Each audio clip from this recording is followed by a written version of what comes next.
Hello everyone, welcome to ദിശ YouTube channel. അപ്പോൾ നമ്മൾ ഇന്ന് വന്നിരിക്കുന്നത് MTS. എന്താണ് MTS?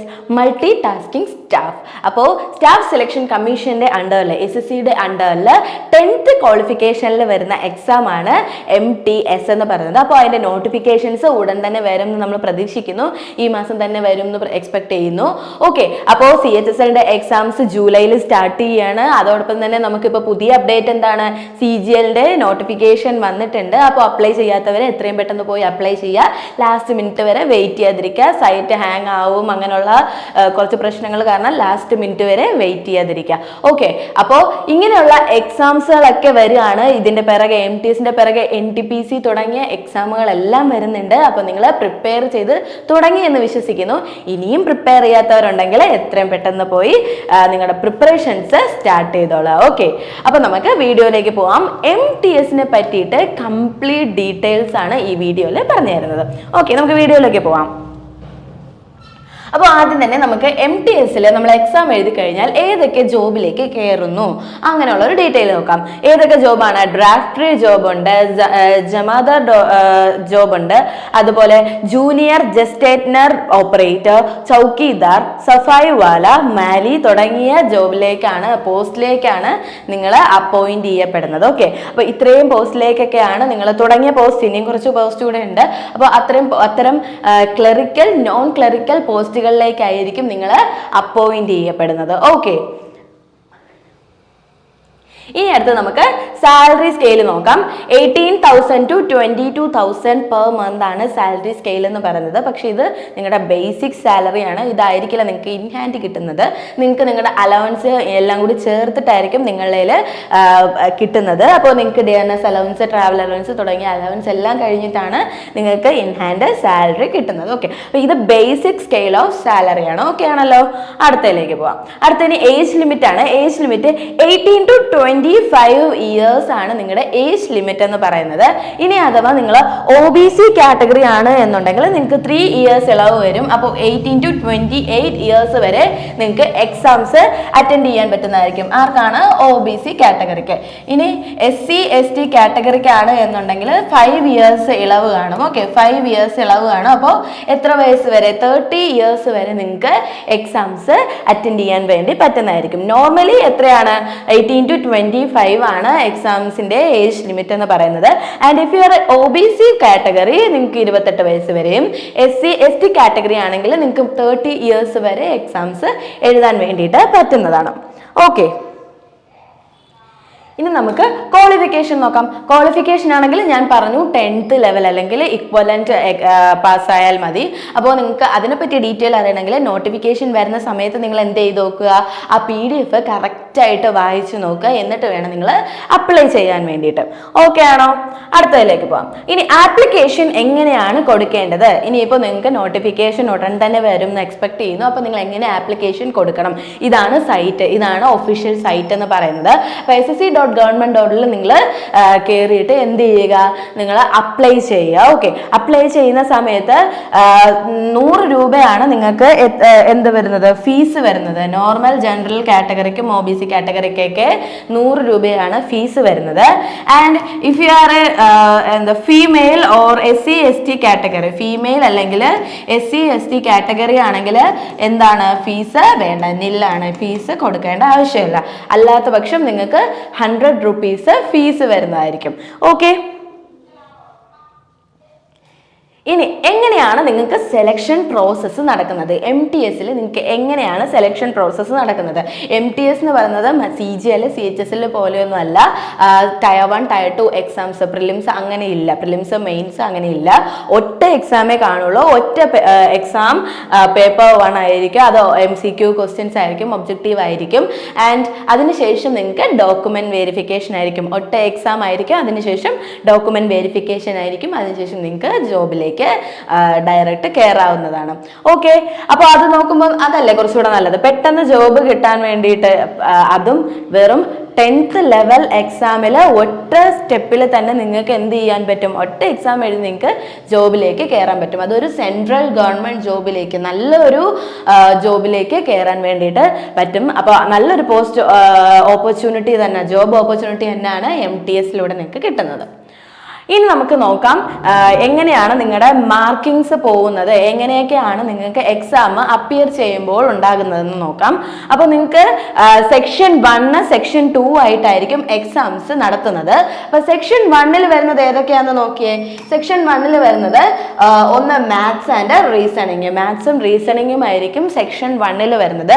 ആൻഡ് സെക്ഷൻ 2 വരുന്നത് ജനറൽ അവയർനെസ്സും ഇംഗ്ലീഷും ആയിരിക്കും. ഓക്കെ, അപ്പോൾ സെക്ഷൻ 1 എന്ന് പറയുന്നത് ഒരു നിശ്ചിത ടൈമിലേക്കാണ്, അതായത് ഒരു 45 മിനിറ്റ്സ് സെക്ഷൻ 1 മാത്രമേ നമുക്ക് അറ്റൻഡ് ചെയ്യാൻ വേണ്ടി പറ്റുള്ളൂ. അപ്പോൾ കഴിഞ്ഞ വർഷത്തെ MTS വെച്ച് നോക്കുകയാണെങ്കിൽ ഒരു മിനിമം മാർക്ക് ഈ പറയുന്ന സെക്ഷൻ 1 നിങ്ങൾ വാങ്ങേണ്ട ആവശ്യമുണ്ട്. എങ്കിൽ അത് ക്വാളിഫൈ ആയാൽ മാത്രമേ നിങ്ങൾക്ക് അതായത് എക്സാംസ് എഴുതുമ്പോൾ നിങ്ങൾക്ക് രണ്ടും എഴുതാം. ആൻഡ് ഇവാലുവേറ്റ് ചെയ്യുന്ന സമയത്ത് സെക്ഷൻ 1 ക്വാളിഫൈ ചെയ്താൽ മാത്രമേ സെക്ഷൻ 2ന്റെ മാർക്ക് ഇവാലുവേറ്റ് ചെയ്യുള്ളൂ. ഓക്കെ, അപ്പം ഒരു മിനിമം മാർക്ക് നമ്മൾ ടയർ 1 പോലെ തന്നെയാണ് നമ്മൾ CHSL ഒക്കെ എഴുതുമ്പോൾ പ്രിലിംസ് എങ്ങനെയാണ് അതുപോലെ തന്നെയാണ് മാർക്സ് ആഡ് ആവുന്നത്. പ്രിലിംസ് നമുക്ക് ഒരു കട്ട് ഓഫ് മാർക്ക് കഴിഞ്ഞാൽ മാത്രമല്ലേ നമുക്ക് അടുത്ത മെയിൻസ് എഴുതാൻ പറ്റുള്ളൂ. അതേ സെയിം സംഭവം തന്നെയാണ്.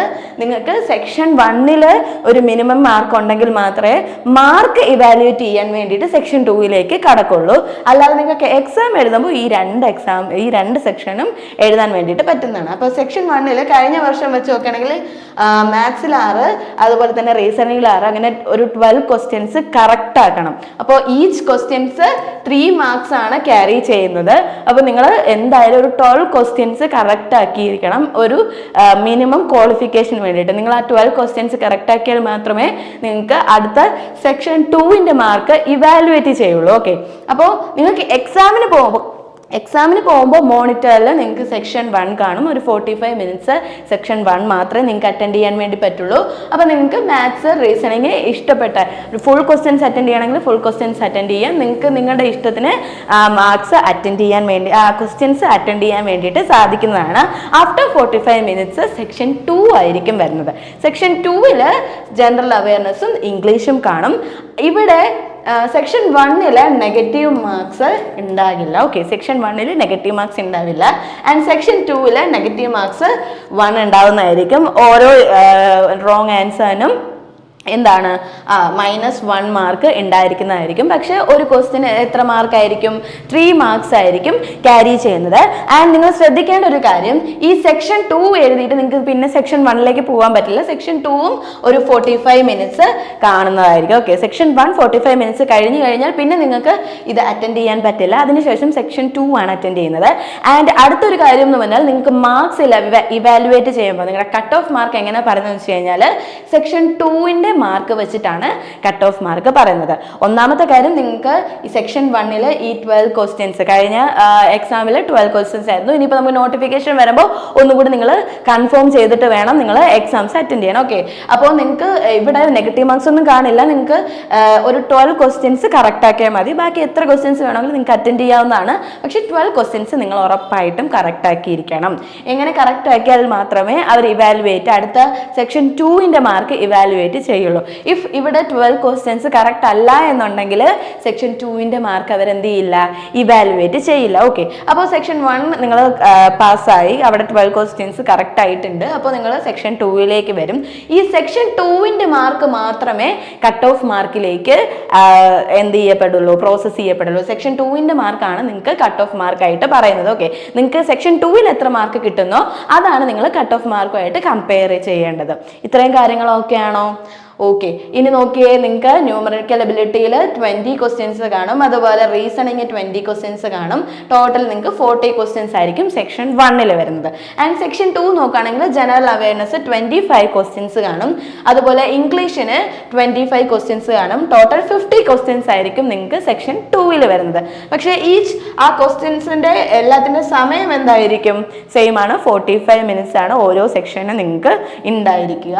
ആൻഡ് നിങ്ങൾ മാർക്സ് ഒക്കെ നോക്കിക്കോളുക. ഓരോ ക്വസ്റ്റ്യനും 3 മാർക്സ് ആണ് നിങ്ങൾക്ക് വരുന്നത്. ഇത്രയും കാര്യങ്ങൾ ഓക്കെ ആണോ? അടുത്തതിലേക്ക് പോകാം.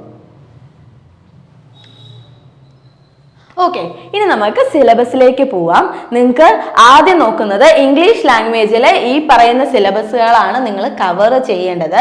MTS പഠിക്കുമ്പോൾ reading comprehension, fill in the blanks, spellings, phrases and idioms, synonyms and antonyms, one word substitution, sentence correction, error spotting തുടങ്ങിയ ടോപ്പിക്സ് ആണ് നിങ്ങൾ എന്ത് ചെയ്യേണ്ടത്, ഇംഗ്ലീഷിൽ കവർ ചെയ്യേണ്ടത് ഈ എക്സാംസ് അറ്റൻഡ് ചെയ്യാൻ വേണ്ടിയിട്ട്. ഓക്കെ, ഇനി അടുത്ത് നോക്കാം. റീസണിംഗിൽ നോക്കിയേ classification, analogy, coding, decoding, matrix, word formation, Venn diagram, blood relation, missing numbers, puzzles, direction, non verbal reasoning, verbal reasoning തുടങ്ങിയ ടോപ്പിക്കുകളാണ് നിങ്ങൾ റീസണിങ്ങിൽ കംപ്ലീറ്റ് ചെയ്യേണ്ടത്. ഓക്കെ, കവർ അപ്പ് ചെയ്യേണ്ടത്. നിങ്ങൾ ഒരു കാര്യം ശ്രദ്ധിക്കുക, നിങ്ങൾ എക്സാമിന് പ്രിപ്പയർ ചെയ്യുമ്പോൾ സിലബസ് അനുസരിച്ച് നിങ്ങൾ കവർ ചെയ്യുക, ടോപ്പിക്സ് കവർ ചെയ്യുക. നിങ്ങൾ അധികമായിട്ട് കുറേ ടോപ്പിക്സ് പഠിച്ച് എല്ലാം കൂടി തലയിൽ ഒരു വലിയ ഹെവി ആക്കി വെക്കാതെ നിങ്ങൾ ടോപ്പിക്ക് ഈ സിലബസ് അനുസരിച്ച് കറക്റ്റായിട്ട് കവർ ചെയ്ത് പോവുക. ഓക്കെ, അടുത്ത സെക്ഷനിൽ നോക്കാം. ന്യൂമറിക്കൽ എബിലിറ്റിയിൽ നോക്കുകയാണെങ്കിൽ simplification, interest, average, ratio, proportion, problems on ages, speed, distance and time, percentage, profit and loss, number system, number series, mensuration, time and work, data interpretation, mix problem, algebra, trigonometry, geometry ഇത്രയും topics ആണ് നിങ്ങൾ മാത്സിൽ cover up ചെയ്യേണ്ടത്. Okay, നിങ്ങൾ already CHSൽ ഇപ്പോൾ exams എഴുതാൻ പോകുന്നവർക്കറിയാം ഇതേ സെയിം സിലബസ് തന്നെയാണ് അതിലും വരുന്നത്. അപ്പോൾ നിങ്ങൾക്ക് വലിയ എഫേർട്ട് ഈ MTS എക്സാമിന് വേണ്ടിയിട്ട് ഇടേണ്ട ആവശ്യം വരുന്നില്ല നിങ്ങൾക്ക്. ഓക്കെ, അടുത്തത് നോക്കാം. ജനറൽ അവയർനെസ്സിൽ നിങ്ങൾക്ക് ഏതൊക്കെയാണ്, static GK, science, awards and honours, current affairs, important dates and days, portfolios ഇത്രയും ടോപ്പിക്കുകളാണ് നിങ്ങൾ ജനറൽ അവയർനെസ്സിൽ നിങ്ങൾ എന്ത് ചെയ്യേണ്ടത്, കവർ ചെയ്യേണ്ടത്. ഇത്രയും കാര്യങ്ങൾ ഓക്കെ ആണോ നിങ്ങൾക്ക്, സിലബസ് ഓക്കെ ആണോ നിങ്ങൾക്ക്? അടുത്തതിലേക്ക് പോവാം. ഓക്കെ, അപ്പോൾ നിങ്ങൾക്ക് ഞാനിപ്പോൾ കറക്റ്റായിട്ട് സിലബസ് പറഞ്ഞു തന്നിട്ടുണ്ട്, എങ്ങനെയാണ് എക്സാമിന് പ്രിപ്പയർ ചെയ്യേണ്ടത്. എക്സാമിന് നിങ്ങൾ ചെന്നിരിക്കുമ്പോൾ ഞാൻ പറഞ്ഞു നിങ്ങൾക്ക് മോണിറ്ററിൽ 2 സെക്ഷൻസ് കാണും. ഫസ്റ്റ് സെക്ഷൻ നിങ്ങൾ മിനിമം മാർക്ക് മാത്രം ക്വാളിഫൈ ചെയ്യാനുള്ളത് അറ്റൻഡ് ചെയ്താലും മതി, ഫുൾ ക്വസ്റ്റ്യൻ അറ്റൻഡ് ചെയ്താലും നോ പ്രോബ്ലം, ഒരു കുഴപ്പമില്ല. പക്ഷേ ആ ഒരു 12 ക്വസ്റ്റ്യൻസ് നിങ്ങൾ അറ്റൻഡ് ചെയ്ത ആ 12 ക്വസ്റ്റ്യൻസ് രണ്ടിൽ ഈ 6 വെച്ച് 12 ക്വസ്റ്റ്യൻസ് എന്തായിരിക്കണം, ആ സെക്ഷൻ 1ൽ കറക്റ്റ് ആയിരിക്കണം. ബട്ട് ഓക്കെ, നിങ്ങൾ എത്ര ക്വസ്റ്റ്യൻ അറ്റൻഡ് ചെയ്താലും 12 ക്വസ്റ്റ്യൻസ് എന്തായാലും കറക്റ്റ് ആയിരിക്കണം. ആ 12 ക്വസ്റ്റ്യൻസ് കറക്റ്റ് ആണെങ്കിൽ ഉറപ്പായിട്ടും അടുത്ത സെക്ഷൻ അവർ ഇവാലുവേറ്റ് ചെയ്യുന്നതായിരിക്കും. നിങ്ങൾ അടുത്ത സെക്ഷൻ എഴുതുമ്പോൾ നോക്കിക്കോളുക, നെഗറ്റീവ് മാർക്സ് ഉണ്ട്. അപ്പോൾ നിങ്ങൾ ഫസ്റ്റ് സെക്ഷനിൽ ജസ്റ്റ് ഒന്ന് കറക്കി കുത്തിയാൽ പോലും സെക്കൻഡ് സെക്ഷനിൽ പോയി കറക്കി കുത്തി നിങ്ങളുടെ മാർക്ക് കൊണ്ട് കളയരുത്. അറിയാവുന്ന ക്വസ്റ്റ്യൻസ് നിങ്ങൾ കറക്റ്റായിട്ട് ക്ലിക്ക് ചെയ്യുക. അറിഞ്ഞൂടാത്ത ക്വസ്റ്റ്യൻസ് എന്ത് ചെയ്യുക, ക്ലിക്ക് ചെയ്യാൻ പോകരുത്. നെഗറ്റീവ് മാർക്സ് ഉണ്ട്. ഈ ഓരോ റോങ് ആൻസറിനും -1 വെച്ച് കുറയുന്നതായിരിക്കും. ഓക്കെ, അത് കഴിഞ്ഞിട്ട് നിങ്ങൾക്ക് മാർക്സ് എങ്ങനെയാണ്, കട്ട് ഓഫ് എങ്ങനെയാണ് വരുന്നത് ഞാൻ പറഞ്ഞു. നിങ്ങളുടെ സെക്ഷൻ 2ൻ്റെ മാർക്ക് വെച്ചിട്ടാണ് കട്ട് ഓഫ് വരുന്നത്. അപ്പോൾ നിങ്ങൾക്ക് MTSൽ ഒറ്റ എക്സാമേ ഉള്ളൂ. ആ ഒരൊറ്റ എക്സാമിൽ അത് കഴിയുമ്പോൾ നിങ്ങൾക്ക് ഡോക്യുമെൻറ്റ് വെരിഫിക്കേഷൻ ആയിരിക്കും, നിങ്ങൾക്ക് ജോബിലേക്ക് കയറാൻ വേണ്ടിയിട്ട് പറ്റുന്നതാണ്. ഓക്കെ, നിങ്ങൾക്ക് സാലറിയും കാര്യങ്ങളെല്ലാം ഞാൻ ഡിസ്കസ് ചെയ്തിട്ടുണ്ട്. അപ്പോൾ ഇനി മുതൽ വരുന്ന ബാക്കി എക്സാംസിന് വേണ്ടിയിട്ട് പ്രിപ്പയർ ചെയ്യാൻ സ്റ്റാർട്ട് ചെയ്യുക.